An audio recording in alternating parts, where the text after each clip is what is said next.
vœux à Léaude Paul Bartolo, l'actuel administrateur directeur général de la Comilogue. C'est du moins la question que l'on puisse se poser au regard de cet acharnement observé sur sa personne depuis quelque temps. En effet, celui qui a su maintenir la Comilogue dans un élan de croissance au vu des résultats produits au cours de ces dernières années serait victime des calculs politiques. Ses détracteurs, tapis dans l'ombre et pris de jalousie et de convoitise, ont à ce qui semblerait fait de la conspiration et des allégations mensongères contre Léaude Paul Bartolo, leur sport favori, avec pour objectif réussir à l'évincer de son poste et ce, au détriment du bilan plus que satisfaisant réalisé par cet homme rompu à la tâche. On en veut pour preuve ces chiffres qui témoignent de la volonté de Léopold Bartolo de maintenir la Comilogue au plus haut niveau de son rendement.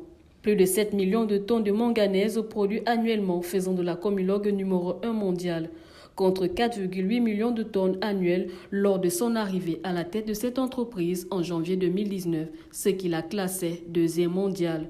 Toujours sur le plan opérationnel, Comilogue a également investi dans les infrastructures portuaires en devenant ainsi le premier opérateur économique en zone CEMAC à utiliser une plateforme de transbordement en haute mer à 70 km des côtes de la capitale gabonaise. Une innovation ayant permis à la Comilogue de passer de l'embarquement de navires de 50 000 tonnes dits Supramax à l'embarquement de ceux de 200 000 tonnes dits Capsize. Autre action phare démontrant que le management de Léopold Bartolo ne souffre d'aucune contestation, la création en 2022 d'une nouvelle société dénommée Comilogue Exploration, avec pour mission principale assurer une exploitation durable des ressources minérales gabonaises. Le travail abattu par l'actuel ADG de Comilogue a également des répercussions sur le plan social.